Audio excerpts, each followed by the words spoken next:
एका सर्वसामान्य पोलीस कुटुंबावर आलेल्या अचानक वैद्यकीय संकटात मानवी सहवेदना आणि जबाबदार लोकप्रतिनिधींची तत्पर मदत यामुळे एक महत्त्वपूर्ण जीवन वाचवण्यात यश आले। ठाणे शहर पोलीस दलातील पोलीस शिपाई मनीषा बारमाळे यांना अचानक रुग्णालयात दाखल करावं लागलं आणि उपचारांसाठी मोठ्या आर्थिक खर्चाची गरज होती। त्यांना मुलुंड येथील फोर्टिस हॉस्पिटलमध्ये उपचारासाठी दाखल करण्यात आलं। आधी हॉस्पिटल प्रशासनाने हे ऑपरेशन पोलीस वैद्यकीय योजनेच्या अंतर्गत होईल असं सांगितलं होतं, मात्र नंतर हे पोलीस योजनेच्या अंतर्गत होऊ शकत नाही असं फोर्टिस हॉस्पिटल प्रशासनानं सांगितलं। अचानक एवढे 4 ते 5 लाख रुपये कुठून उभे करायचा हा गंभीर प्रश्न त्यांच्यासमोर उभा राहिला। परिस्थिती इतकी बिकट झाली की घरातील सोनं गहाण ठेवण्याची वेळ त्यांच्यासमोर उभी राहिली।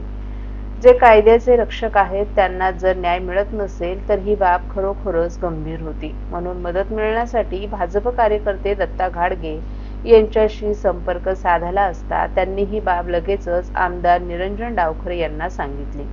त्यांनी लगेचच अशा कठीण प्रसंगी मदतीचा हात पुढे करत तात्काळ मुख्यमंत्री सहाय्यता निधीमार्फत आणि मुख्यमंत्री कार्यालयामार्फत आवश्यक ती मदत मिळवण्यासाठी रात्रंदिवस पाठपुरावा केला आणि ती मदतही मिळवून दिली। या सर्व प्रयत्नांमुळे 2 दिवसात मुख्यमंत्री कार्यालय आणि मुख्यमंत्री वैद्यकीय मदत निधी कक्षातर्फे पाठपुरावा केल्यामुळे ते ऑपरेशन पोलीस वैद्यकीय योजनेअंतर्गत फोर्टिस हॉस्पिटल प्रशासनाकडून करून घेण्यात आलं। वैद्यकीय उपचार सुरळीत पार पडले असून त्या ठाणे शहर पोलीस तरुणीला आता प्रकृती सुधारल्यामुळे आज रुग्णालयातून डिस्चार्जही मिळालाय। पोलीस शिपाई मनीषा बारमाळे आणि त्यांच्या कुटुंबियांकडून मुख्यमंत्री, आमदार निरंजन डावखरे आणि मुख्यमंत्री वैद्यकीय सहाय्यता निधी कक्षाचे आभार व्यक्त करण्यात आले। ही केवळ मदतीची कथा नसून माणुसकीच्या नात्यानं जोडलेल्या समाजाचे आणि जबाबदार नेतृत्वाचं एक प्रेरणादायी उदाहरण आहे। मी विठ्ठल सुरनर, माझी बहीण ठाणे येथे पोलीस शिपाई या पदावर कार्यरत आहे। तिची अचानक तब्येत बिघडल्यामुळे तिला फोर्टिस हॉस्पिटल रुग्णालयात दाखल करण्यात आले। तरी तिच्या आर्थिक मदतीची खूप गरज होती। त्यामुळे ठाण्याचे आमदार माननीय निरंजन डावखरे साहेब यांनी सीएम ऑफिसचे वैद्यकीय सहाय्यता अधिकारी यांच्याशी संपर्क साधून व या दोघांचा समन्वय साधण्याचा प्रयत्न दत्ताजी घाडगे साहेब या दोघांनी खूप मदत केली तिघांनी। तरी यांचे मी मनापासून आभार मानतो।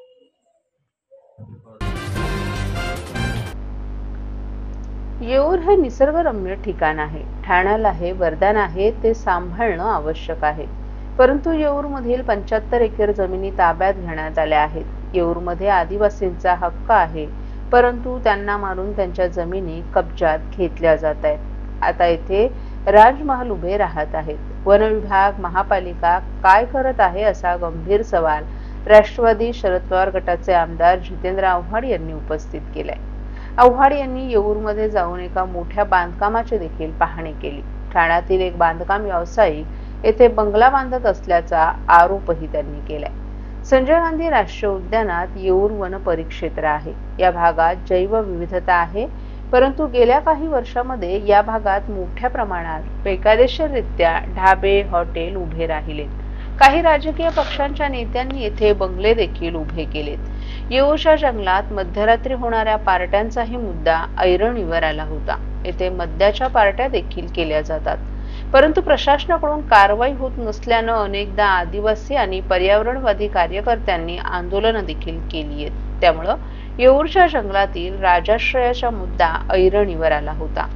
काल आमदार जितेंद्र आव्हाड यांनी थेट येऊरच्या जंगलात अनधिकृत बांधकामांची पाहणी करून प्रशासनावर टीका केली आहे। येऊरचं निसर्ग सौंदर्य नष्ट होत आहे। सुमारे 75 एकर वनजमीन खाजगी लोकांनी ताब्यात घेतल्यात। काही ठिकाणी आदिवासी राहत असताना त्यांना मारून त्यांच्या जमिनींचा ताबा घेण्यात आलाय। वनजमिनीवर आता राजमहल उभे राहायला लागलेत। कायदा मानायचा नाही ही कोणती पद्धत आहे? ठाणे महापालिका गरिबांची बांधकामं तोडत आहे, परंतु मग हे त्यांना दिसत नाही का असा सवालही आव्हाड यांनी महापालिकेवर उपस्थित केलाय। येऊरमध्ये निर्मल सोळंकी नावाचा व्यक्ती गुंड घेऊन येतो आणि आदिवासींना बाहेर काढून जमिनींचा कब्जा घेतो असाही त्यांनी आरोप केलाय। पूर्वी येऊरच्या रस्त्यावर बिबटे फिरायचे, आता बिबटे दिसत नाहीत. येथे लॉन्स उभारण्यात आले आहेत. तेथे विवाहासाठी परवानगी कशी दिली जाते असंही आव्हाड यांनी विचारलं. जमिनी संदर्भाच्या तक्रारी पोलिसांकडे जातात, परंतु तक्रारी घेतल्या जात नाहीत. ठाण्यातील एक मोठा विकासक या ठिकाणी बंगला बांधत असल्याचा आरोपही आव्हाड यांनी केलाय. इथल्या खाजगी लोकांनी ताब्यात घेतल्या. काही ठिकाणी आदिवासींच्या जमिनी आदिवासी राहत असताना त्यांना मारून बाहेर काढून त्यांच्या जमिनीचा ताबा घेतला. ह्याची तक्रार झाली पोलिसांकडे. पोलिसांनी तक्रार घेतली नाही. शेवटी शेड्यूल ट्राईब कमिशनकडे तक्रार झाली केंद्रांच्या, आणि केंद्राने आता पत्र पाठवून ह्याची दखल घेतलेली आहे. आता वन जमिनीवरती ताबा घेऊन त्याच्यावरती बंगला बांधण्याचं काम चालू आहे. आता एक एक बंगला साधारण 1000 square feet, 1500 square feet, 2000 square feet पर्यंत ठीक आहे. राजमहल उभे राहायला लागले तर मग कशाला काय अर्थ आहे? आमचं पहिल्यापासून आहे की येऊरचं निसर्ग सौंदर्य नष्ट होऊ देऊ नका. झाडं लावा, प्रचंड मोठी मोठी झाडं येऊ द्या, हिरवळ होऊ द्या. पण ही कुठली पद्धत आहे? कायदा मानायचाच नाही, हे बरोबर नाही. आणि मग माझा प्रश्न आहे, ठाणे महापालिका गरिबांची बांधकामं, ही बिल्डिंग तोड रे, ती बिल्डिंग तोड रे, मग हे काय? हे दिसत नाही ना? आणि बांधणाऱ्यालाही थोडीशी तरी जनाची नाही मनाची असावी की बाबा छोटं बांधूया, बांधा, छोटं बांधा ना. आपल्याला राहण्यापुरतं 2-3 बेडरूमचं घर बांधलं ठीक आहे. तुम्हाला रेस्ट हाऊस बांधायचं का, हॉटेल बांधायचं का? महाराष्ट्रातील भगिनींना आधार देणारी राज्य शासनाची मुख्यमंत्री माझी लाडकी बहीण योजना. या योजनेअंतर्गत अल्प उत्पन्न गटातील 21 ते 65 वयोगटाच्या भगिनींना मिळणार दरमहा 1500 रुपयाची मदत. अर्ज करण्यासाठी 31 ऑगस्ट 2024 पर्यंत मुदतवाढ. कुटुंबाचं वार्षिक उत्पन्न 2.5 लाख रुपयांपेक्षा कमी असलेल्या महिला पात्र. कुटुंबाकडे पिवळं किंवा केशरी रेशन कार्ड असल्यास उत्पन्नाचा दाखला आवश्यक नाही. पांढरं रेशन कार्ड असेल किंवा रेशन कार्ड नसेल तर कुटुंबाचं वार्षिक उत्पन्न 2.5 लाखांपेक्षा कमी असल्याचा दाखला आवश्यक. योजनेसाठीचा ऑनलाईन अर्ज नारी शक्ती दूत ऍप वरून किंवा पोर्टलवर भरता येईल. ज्या भगिनींना ऑनलाईन अर्ज भरता येत नसेल त्यांच्यासाठी अंगणवाडी, ग्रामपंचायत, वॉर्ड ऑफिस, सेतू सुविधा केंद्रामध्ये किंवा आशाताई बचत गटाच्या CRP यांची मदत उपलब्ध.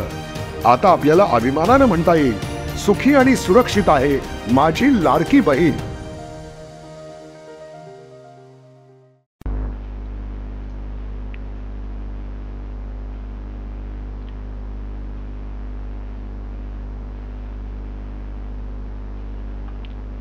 झाडांच्या फांद्या छाटताना त्यावर पक्ष्यांचा अधिवास आहे की नाही याची खातरजमा करण्यासाठी वन्यजीव संस्थेचं प्रमाणपत्र ठेकेदारांना आता घ्यावं लागणार आहे.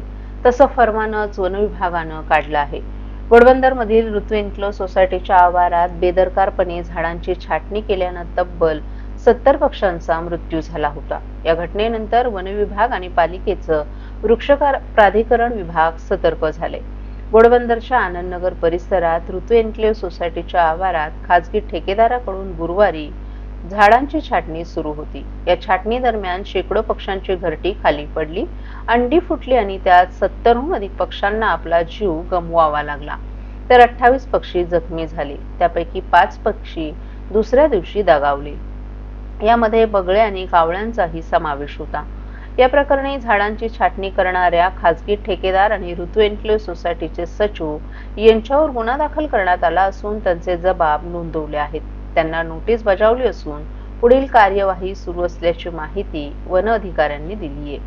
ही घटना अत्यंत दुर्दैवी असून भविष्यात अशा पद्धतीने झाडांची छाटणी करताना आजूबाजूच्या परिसरातील वन्यजीव संस्था अथवा पर्यावरण प्रेमींचं नाहरकत प्रमाणपत्र सादर करावं. त्यानंतरच वृक्ष छाटणी करण्याची परवानगी संबंधितांना दिली जाईल. याबाबत ठाणे महापालिकेच्या वृक्ष प्राधिकरण विभागाशी ही चर्चा सुरू आहे. ठाणे महानगरपालिकेच्या आरोग्य केंद्रात औषधांचा तुटवडा निर्माण होऊ नये तसंच मुदत संपलेल्या औषधांच्या साठ्यांचं वितरण होऊ नये यासाठी आरोग्य विभागानं पावलं उचलली. त्याचाच एक भाग म्हणून औषध वितरण आणि मुदत संपलेली औषधं यांची माहिती तात्काळ मिळवण्यासाठी एक संगणकीय प्रणाली विकसित करण्यात आली असून त्याद्वारे औषध वितरणाचं व्यवस्थापन आणि त्यावर देखरेख ठेवली जाणार आहे.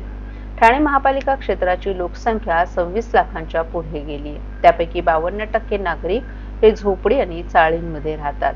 ठाण्यातील विद्यमान 33 आरोग्य केंद्र आणि 6 प्रसूतीगृह असून या आरोग्य केंद्रांमध्ये रुग्णांवर मोफत प्राथमिक दवा उपचार करण्यात येतो. या केंद्रांवर येणाऱ्या नागरिकांची संख्या मोठी असते. एकूणच आरोग्य सुविधेसाठी महत्त्वाची भूमिका बजावत असलेल्या आरोग्य केंद्रांना पालिकेच्या आरोग्य विभागाकडून मागणीनुसार औषधांचा पुरवठा करण्यात येतो. पूर्वीच्या व्यवस्थापनानुसार औषध पुरवठ्यासाठी बराच वेळ वाया जात होता आणि यामुळे काही वेळेस आरोग्य केंद्रात औषधांचा तुटवडा निर्माण होत होता. काही वेळेस नजरचुकीनं मुदत संपलेली औषधही वितरत होऊन त्यावर टीका होते, अशी बाब आरोग्य विभागाच्या निदर्शनास आली आहे. त्यामुळे आरोग्य विभागानं आता संगणकीय प्रणालीद्वारे औषधांचं वितरण करण्याचा निर्णय घेतला असून त्याची अंमलबजावणी लवकरच सुरू केली जाणार असल्याची माहिती मुख्य वैद्यकीय अधिकारी डॉक्टर प्रसाद पाटील यांनी दिली आहे. ठाणे महापालिकेच्या आरोग्य विभागाकडून शहरातील आरोग्य केंद्रांना औषधांचा पुरवठा करण्यात येतो. औषधांच्या मागणीचं पत्र आरोग्य केंद्रांकडून आरोग्य विभागाला पाठवण्यात येतं. त्यानंतर आरोग्य विभाग ती आधीच औषधं आहेत की नाही याची तपासणी करते आणि त्यानंतर त्याचं विवरण करते. मात्र या प्रक्रियेत 2 ते 3 दिवस जातात. त्यामुळे आरोग्य केंद्रात काही वेळेस तुटवडा निर्माण होतो. तसंच काही वेळेस आरोग्य केंद्राकडून औषधांचा तुटवडा निर्माण होऊ नये यासाठी औषध साठा असतानाही त्याची मागणी केली जाते. त्यामुळे ज्या ठिकाणी गरज असते त्या ठिकाणी साठा उपलब्ध करून देणं शक्य होत नाही. तसंच औषधांचं किती वाटप झालं याची नोंद रजिस्टरवर केली जाते. त्यामुळे रजिस्टर तपासल्याशिवाय औषध साठ्याच्या वितरणाची माहिती उपलब्ध होत नाही. अनेकदा औषधांची मुदत संपुष्टात येण्यासाठी काही दिवस शिल्लक असतात. त्याबाबतही माहिती उपलब्ध नसते आणि ती वितरित झाल्यावर पालिकेवर टीका होते. यामुळेच औषध वितरणावर ऑनलाईनद्वारे देखरेख ठेवण्याचा निर्णय आता पालिकेनं घेतलाय.